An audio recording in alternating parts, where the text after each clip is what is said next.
otakku kayaknya lagi penuh banget, jadi aku memutuskan untuk beli pensil warna baru. Terus akhirnya buku ini aku manfaatkan juga setelah bertahun-tahun aku nggak buka sama sekali dan nggak mewarnai. Terus kemarin itu aku sobek biar gampang untuk mewarnainya, kalau nggak disobek kayaknya susah banget. Terus yang ini udah aku warnain, kayaknya udah selesai sih. Aku mau melanjutkan untuk mewarnai yang ini.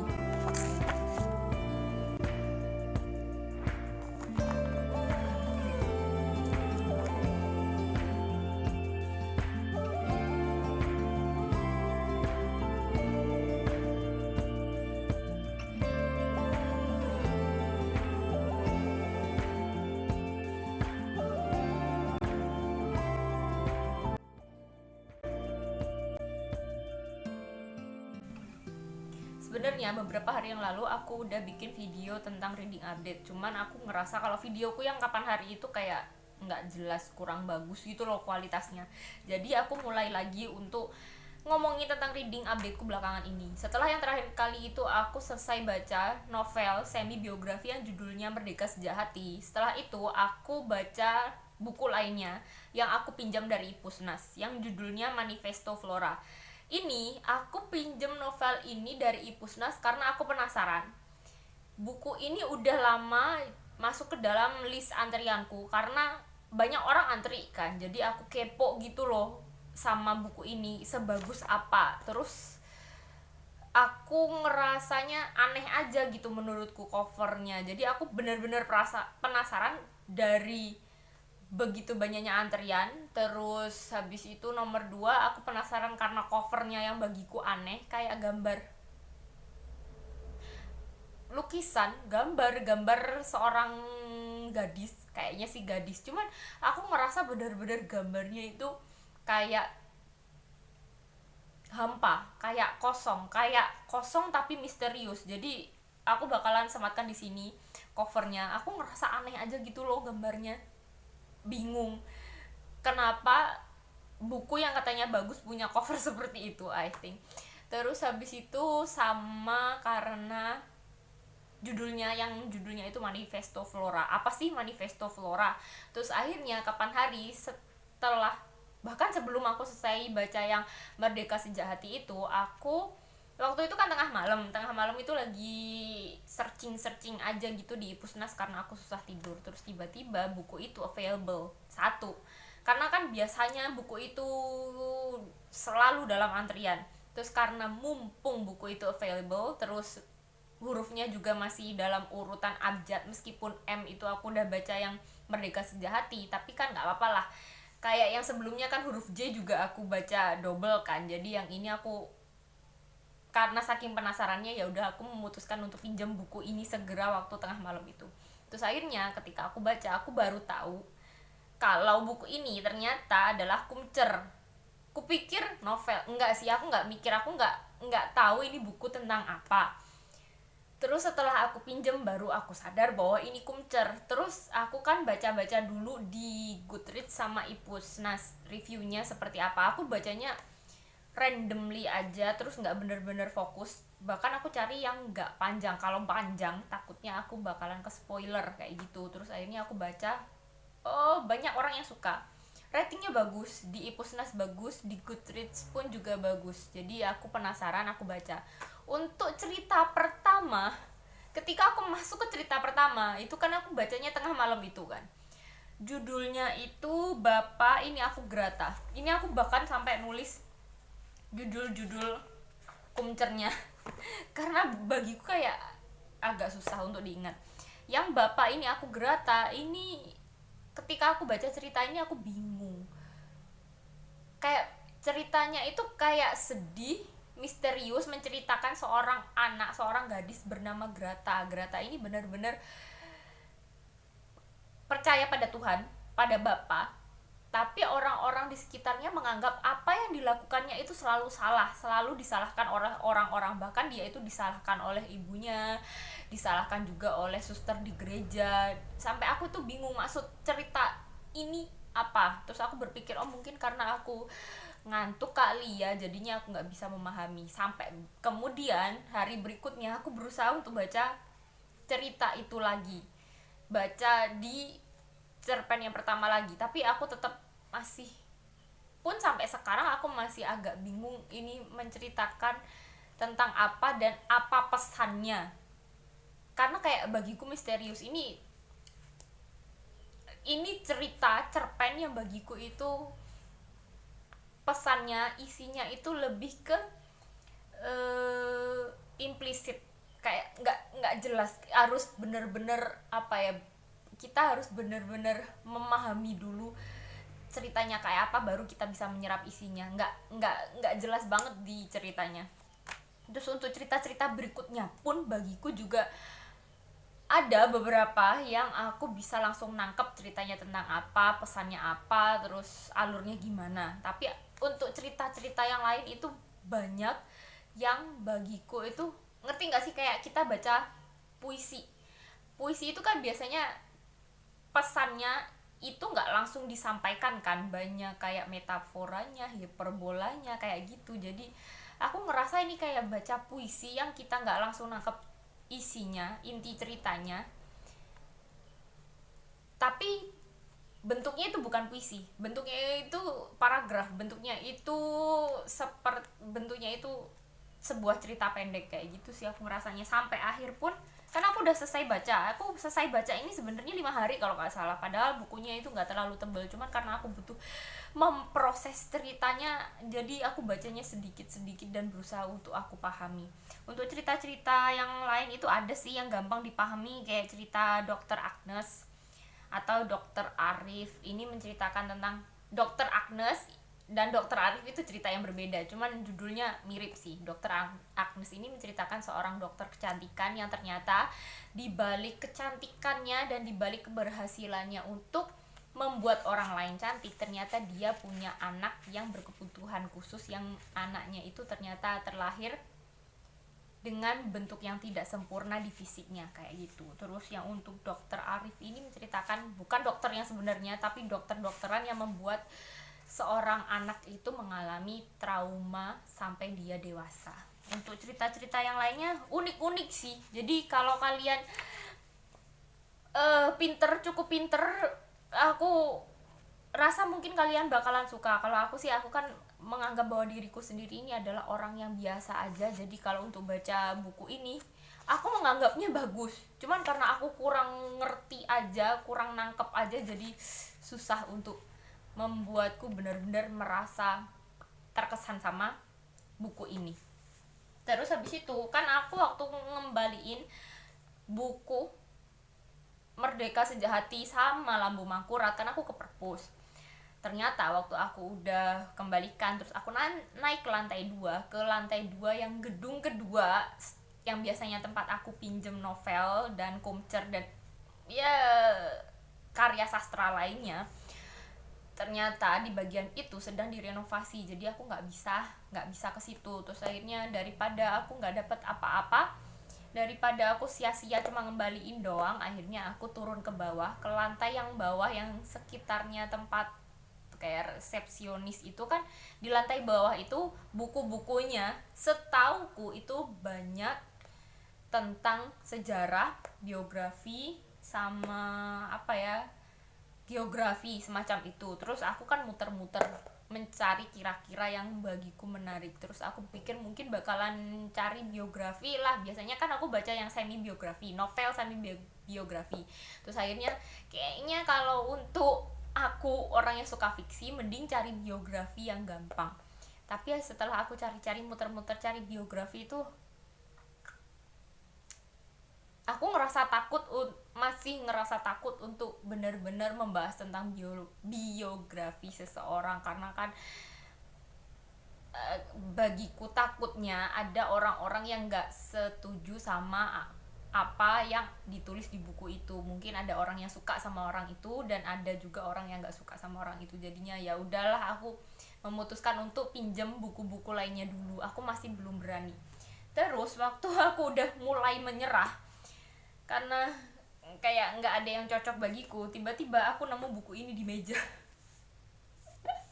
Karena aku waktunya pinjem buku yang diawali huruf N sama O, cuman yang N itu nggak ketemu. Nah ketemunya yang O, yang ini orang laut, bajak laut, raja laut. Ini setauku, kan aku udah baca beberapa halaman sih. Ini berisi tentang sejarah bajak laut dan para pelaut di daerah sekitar Laut Sulawesi pada abad ke 19 atau pada masa penjajahan Belanda.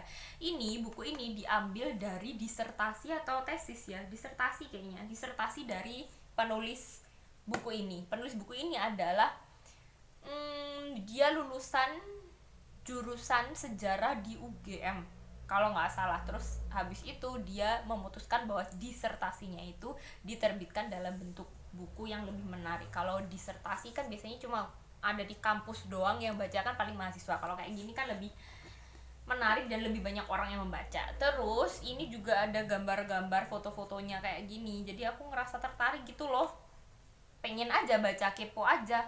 Kan aku itu kadang pengen baca sesuatu itu randomly, pokoknya yang kelihatan menarik bagiku itu aku baca. Jadi ini sejarah tentang kelautan. Aku sebenarnya bukan orang kelautan, kayaknya belum pernah aku baca tentang kelautan, cuman penasaran.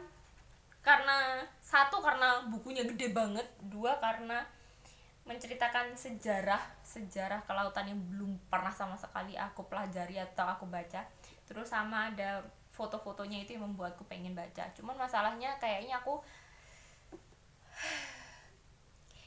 bakalan nggak nyelesain buku ini, karena buku ini jadwal aku ngembaliin itu beberapa hari lagi ya, 4 hari lagi, dan aku belum selesai untuk baca buku novel yang diawali dengan huruf N. Kan otomatis kan aku baca N dulu baru yang O ini. Cuman kayaknya yang N aja belum selesai, apalagi yang ini. Terus yang untuk yang huruf N, kan setelah M Merdeka Sejahati itu aku pinjem yang N itu juga dari Ipusnas, karena waktu di Perpus Bung Karno itu nggak ketemu.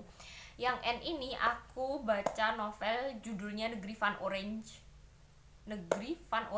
I don't know how to spell that. Novel ini kan pernah difilmkan, dan filmnya kayaknya lumayan bagus, iya nggak sih? Cuman masalahnya aku belum pernah baca novelnya dan belum pernah nonton filmnya sama sekali, dan aku ngerasa tertarik untuk baca novel ini. Emang telat banget kayaknya. Novel ini terbitnya tahun 2014-15, ya nggak sih? Berarti kan ini udah berapa tahun, telat banget lah. Nggak, tapi aku ngerasa nggak apa-apa lah. Aku nggak peduli orang lain udah baca atau gimana, aku nggak peduli, karena aku belum baca. Jadi aku karena penasaran, jadi aku memutuskan untuk baca novel ini. Sebenarnya yang ini aku belum selesai, baru, nggak tahu sih, di Ipusnas itu nggak kelihatan aku udah baca berapa persennya. Nggak tahu, mungkin HP ku yang nggak yang apa ya, yang aplikasinya nggak sesuai standar atau gimana, aku nggak ngerti. Cuman kalau dari HP ku itu nggak kelihatan itu aku udah baca berapa persennya, itu nggak kelihatan. Kalau ku pikir aku kira-kira sih udah hampir setengah lah, mungkin besok atau besok lusa aku selesai baca. Kalau selama baca Negeri Van Orange sampai sekarang ini, aku ngerasa kalau novelnya itu lucu dan informatif, dan informasinya itu bener-bener bagus.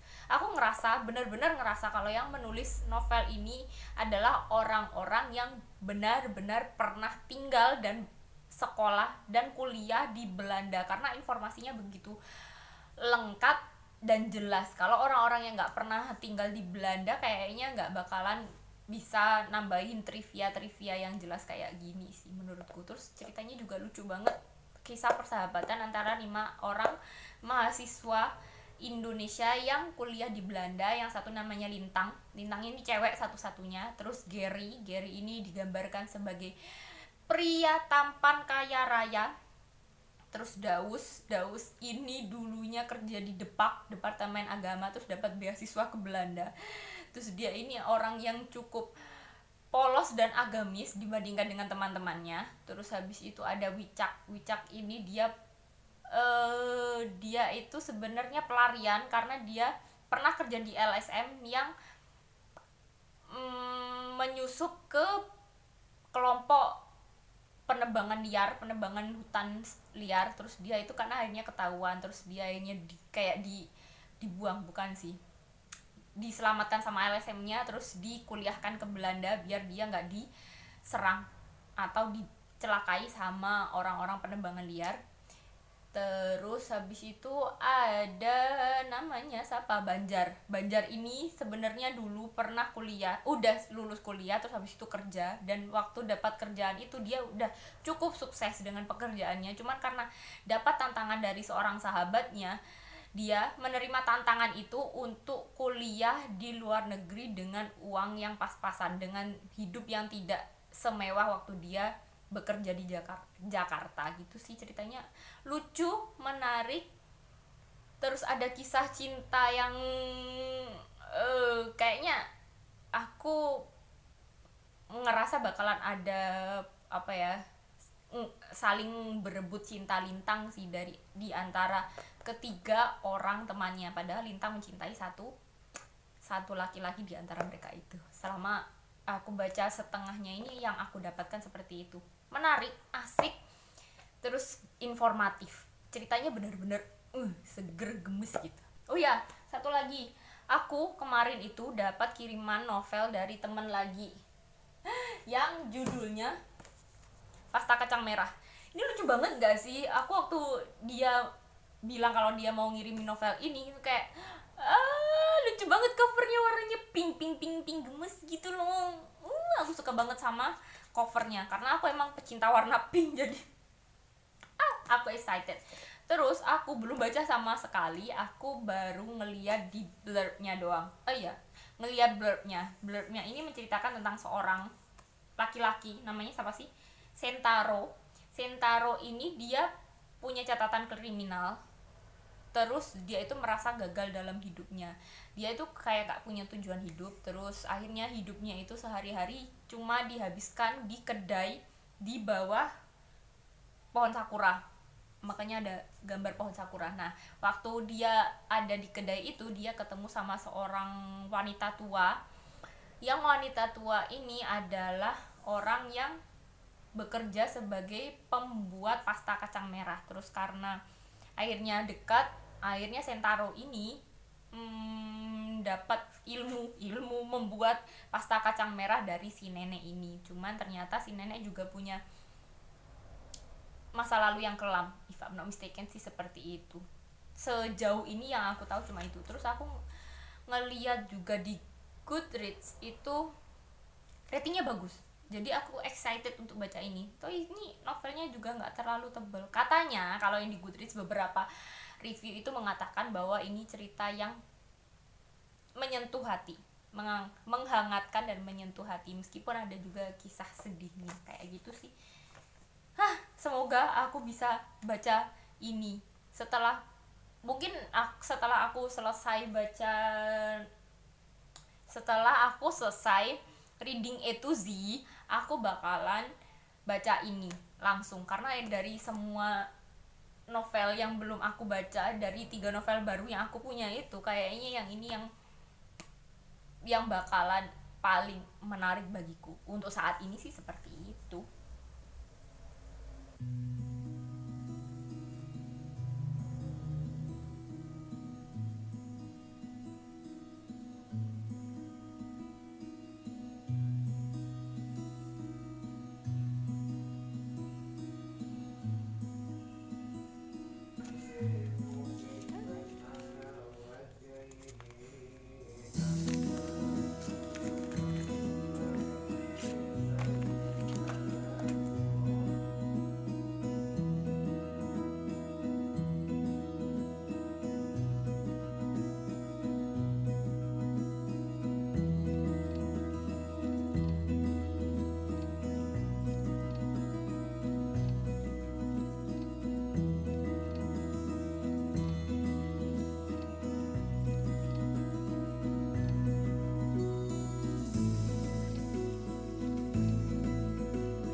mau bikin closingan tentang novel Negeri Van Orange yang udah selesai aku baca kemarin. Cuman kok kucingku itu lagi rewel, nggak tahu, lagi ribut banget, mungkin karena dia udah beberapa hari nggak aku keluarin.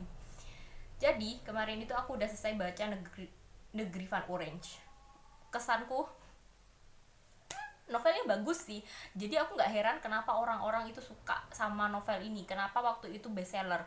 Ini novel ternyata setelah aku lihat lagi itu publish pertama itu tahun 2009, dan yang tahun 2015 itu baru filmnya yang rilis tahun 2015. Jadi informasi yang kayaknya video sebelumnya aku buat itu misinformasi ya, karena emang yang aku lihat di Ipusnas itu publishnya itu 2014. Mungkin tuh emang yang udah publish yang keberapa atau dalam bentuk e-booknya. Cuman untuk publish pertama itu tahun 2009.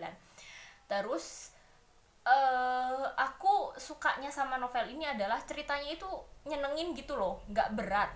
Terus lucu, ada sisi lucunya karena ada karakter-karakter dari persahabatan itu yang bagiku itu lucu, meskipun mungkin bagi beberapa orang itu garing, cuman bagiku lumayan membuatku bisa tertawa. Terus habis itu ada juga sisi persahabatan dari mereka itu yang bagiku enak untuk diikuti, nggak terlalu banyak konflik, meskipun ada perebutan cinta lintang oleh anggota yang cowok-cowok, cuman aku ngerasa perebutannya masih fair kok, nggak sampai yang kayak saling menyingkirkan banget juga enggak, masih baik-baik aja gitu loh persahabatan mereka. Terus habis itu yang aku suka lainnya adalah informasinya.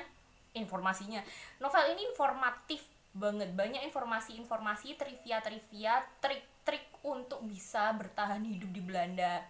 Terus bagaimana caranya mencari pekerjaan, bagaimana caranya mencari pondokan atau kos-kosan, terus bagaimana caranya dapat gratisan atau dapat makanan yang murah atau dapat kereta yang murah. Terus habis itu ada juga kayak festival-festival yang menarik buat diikuti, kayak gitu sih. Banyak banget trivianya yang informatif dan membuatku tertarik untuk bisa ke Belanda.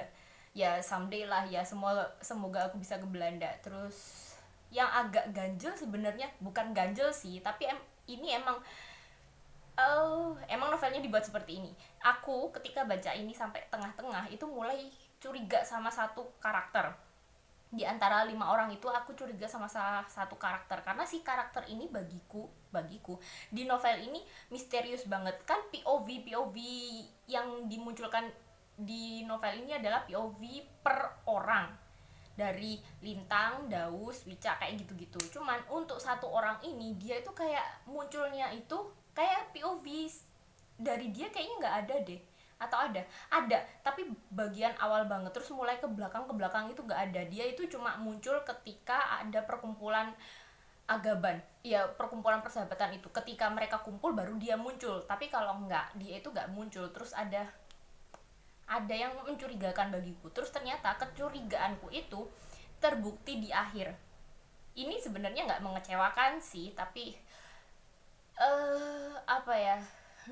mungkin fakta tentang orang ini, karakter ini di belakang itu, untuk beberapa orang sedikit mengganggu, lumayan mengganggu sih, tapi bagiku nggak apa-apa sih, untuk aku nggak masalah. Jadi overall aku suka sama novel ini dan aku rekomen buat kalian yang terutama buat kalian yang suka kisah-kisah persahabatan, terus juga tentang kisah orang yang berjuang di luar negeri itu seperti apa. Kalian wajib baca novel ini. Terus mungkin aku bakalan nonton filmnya mungkin setelah ini, I don't know. Tapi kalaupun aku nonton kayaknya aku nontonnya juga di link haram sih. Gak apa-apa lah ya. Posisi kameranya udah agak berubah sedikit. Jadi aku mau ucapkan terima kasih bagi kalian yang udah nonton video ini sampai akhir. Aku harap kalian gak bosen-bosen nonton videoku, nonton aku ngocain tentang buku. Dan aku juga berharap untuk diriku sendiri, kalau aku bakalan bisa baca novel-novel atau buku-buku menarik lainnya setelah ini. Karena beberapa novel sebelumnya atau buku-buku sebelumnya itu banyak yang mengecewakan sebenarnya, dan aku ngerasa kayaknya jarang sih aku benar-benar suka sama suatu buku. Dan untuk yang buku novel yang Negeri Van Orange ini bagiku dia termasuk novel-novel yang paling menarik untuk kubaca di tahun ini. Udah sekian, terima kasih udah nonton, see you next time, goodbye.